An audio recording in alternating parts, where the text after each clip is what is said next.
अध्यक्ष मंत्री कोषाध्यक्ष संयोजक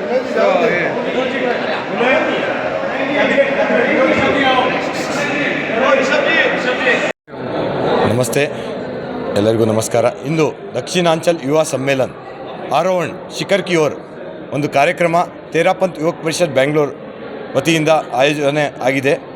ಇದರಲ್ಲಿ ಸೌತ್ ನಮ್ಮ ದಕ್ಷಿಣದ ಎಲ್ಲ ಕರ್ನಾಟಕ, ತಮಿಳುನಾಡು, ಆಂಧ್ರ, ಕೇರಳ ಎಲ್ಲ ರಾಜ್ಯದ ನಮ್ಮ ಯುವ ಶಕ್ತಿ ಸ್ನೇಹಿತರು ಎಲ್ಲ ಇಲ್ಲಿ ಬಂದಿದ್ದರು.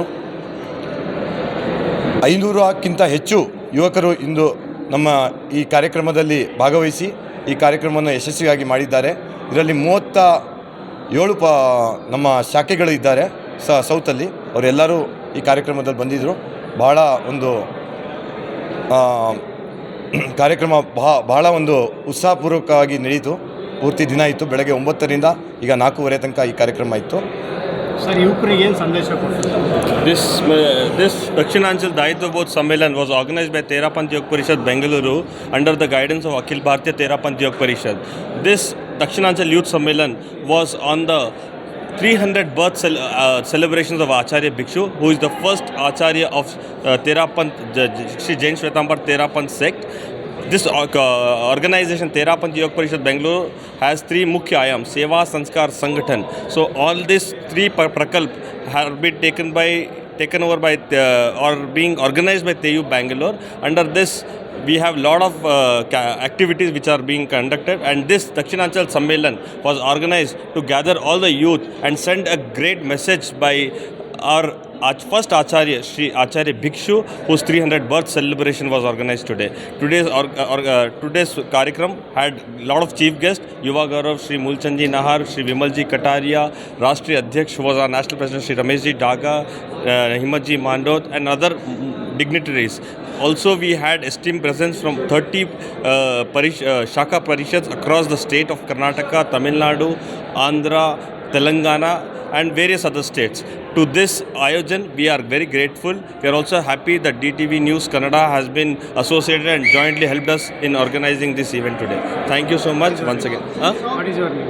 My name is Prasanth Dhoka, President, Terapanth Yoga Parishad Bengaluru. The convener of this program, Mr. Rohit Kotari and Tarun Patavri, along with my complete Arohan team, organizing this event successfully and gloriously. ಈ ಕಾರ್ಯಕ್ರಮ ಮಾಡೋ ಉದ್ದೇಶ ಅಂದರೆ ಯುವಕರಲ್ಲಿ ಒಂದು ಜಾಗೃತಿ, ಏನು ಇನ್ಆ್ಯಕ್ಟಿವ್ನು ಕೆಲವರು ಆಗಿರ್ತಾರೆ, ಒಂದು ಉತ್ಸಾಹ, ಏನು ಮಾಡಬೇಕು, ಮುಂದೆ ಹೇಗೆ ಕೆಲಸನ ಮಾಡಬೇಕು, ಸೇವೆ, ಸಂಸ್ಕಾರ ಮತ್ತು ಸಂಘಟನೆಯ ದೃಷ್ಟಿಯಲ್ಲಿ ಮುಂದೆ ಯುವಕರನ್ನು ಜಾಗೃತಿ ಮಾಡೋಕ್ಕೋಸ್ಕರ ಈ ಮುಖ್ಯವಾಗಿ ಈ ಕಾರ್ಯಕ್ರಮ ಇದೆ. ಮತ್ತು ನಮ್ಮ ಈ ಸಂಘ ತೇರಾಪಂಥ್ ಯುವಕ ಪರಿಷದ್ ಮುಂಬರುವ ದಿನಗಳಲ್ಲಿ 17ನೇ ಸೆಪ್ಟೆಂಬರ್ ತೇರಾಪಂಥ್ ಯುವಕ ಪರಿಷತ್ನ ಒಂದು ಸ್ಥಾಪನಾ ದಿವಸ. ಅಖಿಲ್ ಭಾರತೀಯ ತೇರಾಪಂಥ್ ಆಲ್ ಓವರ್ ಬೆಂಗಳೂರಿನಲ್ಲಿ ನಾವು ನಮ್ಮ ಸಂಘ 50 ಕ್ಯಾಂಪ್ಗಳನ್ನು ಮಾಡ್ತಿದ್ದಾರೆ. ಈ ಥರ ಇಲ್ಲಿ 7 ಸಂಘಟನೆಗಳಿದೆ. 200ಕ್ಕಿಂತ ಹೆಚ್ಚು ಕ್ಯಾಂಪ್ ಇಲ್ಲಾಗುತ್ತೆ. ಆಲ್ ಓವರ್ ಇಂಡಿಯಾ, ಭಾರತ ಮತ್ತು ವಿದೇಶಗಳನ್ನು ಎಲ್ಲ ಸೇರಿಸಿದ್ರೆ 10,000ಕ್ಕಿಂತ ಅಧಿಕ ಕ್ಯಾಂಪ್ಗಳು, ಬ್ಲಡ್ ಕ್ಯಾಂಪ್ಗಳು ನಾವು 17ನೇ ಸೆಪ್ಟೆಂಬರ್ ಮಾಡ್ತಾಯಿದ್ದೀವಿ. ನಮ್ಮ ಒಂದು ಸಂಘಟನೆಗೆ ವಿಶ್ವ ದಾಖಲೆಯೂ ತುಂಬ ಬಾರಿ ಬಂದಿದೆ ಮತ್ತು ಭಾರತ ಸರ್ಕಾರನೂ ನಮ್ಮ ಜೊತೆ ಕೈ ಜೋಡಿಸಿ ಕೆಲಸ ಮಾಡ್ತಾಯಿದೆ. ಹೀಗಾಗಿ ಎಲ್ಲ ಸರ್ಕಾರ, ಈ ಕರ್ನಾಟಕ ಸರ್ಕಾರನೇ ಆಗಲಿ, ನಮ್ಮ ಕೇಂದ್ರ ಸರ್ಕಾರನೇ ಆಗಲಿ, ನಮ್ಮ ಈ ಸಂಘಟನೆಯ ಪೂರ್ತಿ ಪ್ರೋತ್ಸಾಹ ಕೊಡ್ತಾಯಿದೆ. ನಿಮ್ಮೆಲ್ಲರಿಗೂ ನಾನು ನಿವೇದನೆ ಇದೆ ಮಾಡೋದು, ಮುಂಬರುವ 17ನೇ ತಾರೀಕು ಸೆಪ್ಟೆಂಬರಂದು ಎಲ್ಲ ನಮ್ಮ ಬ್ಲಡ್ ಕ್ಯಾಂಪ್ಗಳಲ್ಲಿ ಹೆಚ್ಚಿನ ಸಂಖ್ಯೆಯಲ್ಲಿ ಬಂದು ತಾವು ರಕ್ತದಾನ ಮಾಡಬೇಕು ಅಂತ ತಮ್ಮಲ್ಲಿ ನಿವೇದನೆ ಮಾಡ್ತೀನಿ. ದಿನೇಶ್ ಗುಂಡೂರಾವ್ ನಮ್ಮ ಏನು ಇಲ್ಲಿನ MLAನೂ ಇದ್ದಾರೆ, ನಮ್ಮ ಈ ಗಾಂಧಿನಗರ ಕ್ಷೇತ್ರದ, ಮತ್ತು ಹೆಲ್ತ್ ಮಿನಿಸ್ಟರ್ ಕರ್ನಾಟಕ ಸರ್ಕಾರ. ಅವರು ನಮ್ಮ ಈ ಸಂಘಟನೆಗೆ ಪೂರ್ತಿ ತಮ್ಮ ಬೆಂಬಲನ